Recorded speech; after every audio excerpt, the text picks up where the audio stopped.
আপনারা অনেকে আমাকে কমেন্ট করেন যে ভাই মালয়েশিয়ান প্রবাসীদেরকে নিয়ে আপনি যে এইসব সচেতনমূলক ভিডিওগুলো শেয়ার করেন, এইসব ঘটনাগুলো আপনি ফান কোথায়? এইসব ঘটনা কি আপনার সাথে ঘটে? অনেকে কিন্তু আমাকে এই কথাগুলো বলে থাকেন। না ভাই, এই সব কাহিনী কিন্তু আমার সাথে ঘটে না। এই ঘটনাগুলো বলেন আপনারাই। কিভাবে আপনারাই বলেন? কারণ অনেকে দেখা গেছে কি মেসেঞ্জারের মাধ্যমে কিংবা কমেন্ট বক্সে এগুলো আমার সাথে শেয়ার করেন। আমার কাছে বলেন যে ভাই আমার এই ঘটনাটা আছে, আমার সাথে এই ঘটনাটা ঘটছে। এই ঘটনাটা যদি আপনি আপনার ফেসবুকে শেয়ার করেন তাহলে কিন্তু অসংখ্য মানুষ জানতে পারবে, অসংখ্য মানুষ বুঝতে পারবে। তারা কিন্তু তাদের জায়গা থেকে সতর্ক হতে পারবে। এই কারণে কিন্তু আমি ওই ঘটনাগুলো আপনাদের সাথে শেয়ার করি। এখন বুঝতে পারছেন বিষয়টা? এই যে দেখেন আরেকটা ঘটনা আপনাদের সাথে শেয়ার করি, এটাও কিন্তু আপনাদের কাজে লাগবে। আপনি হয়তোবা মালয়েশিয়ার একটা রাস্তায় আপনি বসে বসে মোবাইল টিপতেছেন। হ্যাঁ, আপনার মোবাইলে কিন্তু গ্রাফের এই যে অ্যাপসটা আছে না, সেই অ্যাপসটা আছে। কথা কি বুঝতে পারছেন? এখন হয়তোবা দেখা গেছে কি একজন ব্যক্তি আপনার কাছে আসছে, আপনার কাছে এসে বলে যে ভাই আমি তো এক জায়গায় যাবো, এখন আমার মোবাইলে গ্রাফ নেই। সে হয়তোবা দেখা গেছে কি বাংলাদেশি লোক হবে না, সে কোন দেশের লোক হবে সেটা কিন্তু আপনি ধারণা করে নিতে পারেন।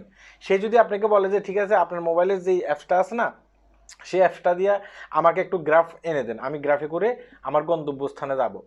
এখন আপনি কি করছেন? আপনার যে মোবাইল আছে না, সেই মোবাইল দিয়ে গ্রাফকে অর্ডার করছেন, গ্রাফ আইছে। গ্রাফ আসার পরে সেই লোকটা আপনাকে ধন্যবাদ জানিয়ে ওই গ্রাফে করে চলে গেছে। এখন সেই লোকটা যদি গ্রাফের ড্রাইভারকে একটা সিভার ভিতরে নিয়ে মারধর করে তার কাছ থেকে মোবাইল টোবাইল সব কিছু হাতিয়ে নিয়ে যায়, পরবর্তীতে যদি ওই গ্রাফ ড্রাইভার থানাতে কমপ্লেন করে, মানে পুলিশের কাছে কমপ্লেন করে এই মোবাইল থেকে গ্রাফ অর্ডার করছে, গ্রাফ অর্ডার করার পরে আমি কি করছি, এই গ্রাফ নিয়ে আসছি, আসার পরে সেখান থেকে একটা লোক উঠছে, লোক গন্তব্যস্থানে যাওয়ার পরে আমার কাছ থেকে আমার মোবাইল টোবাইল টাকা পয়সা সব কিছু নিয়ে গেছে।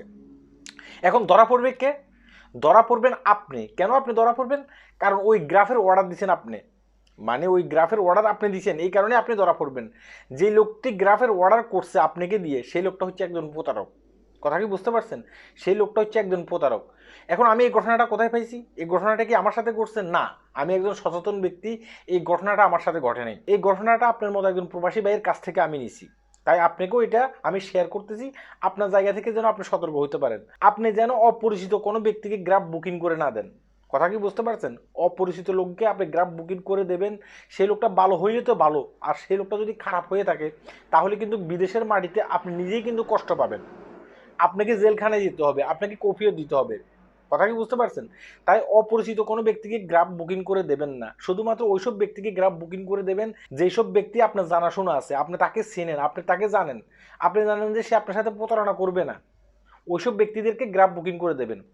কিন্তু দেখবেন যে তাছাড়া অসংখ্য ব্যক্তি এসে আপনি যখন রাস্তায় দাঁড়িয়ে থাকবেন আপনার কাছে গ্রাফ বুকিং চাবে। না, ওদেরকে গ্রাফ বুকিং করে দেওয়া যাবে না, কারণ সেখানে আপনার নিরাপত্তা ক্ষুণ্ণ হতে পারে। সেখানে দেখা গেছে কি ওই লোকটা যদি কোনো একটা অকারেন্স করে ফেলে, আপনি নিজেও কিন্তু সেখানে আটক হয়ে যেতে পারেন। আশা করি কথাগুলো বুঝতে পেরেছেন। হ্যাঁ, এটাও কিন্তু একটা সতর্কমূলক ভিডিও ছিল। ভিডিওটি সবাই শেয়ার করবেন। আল্লাহ হাফেজ।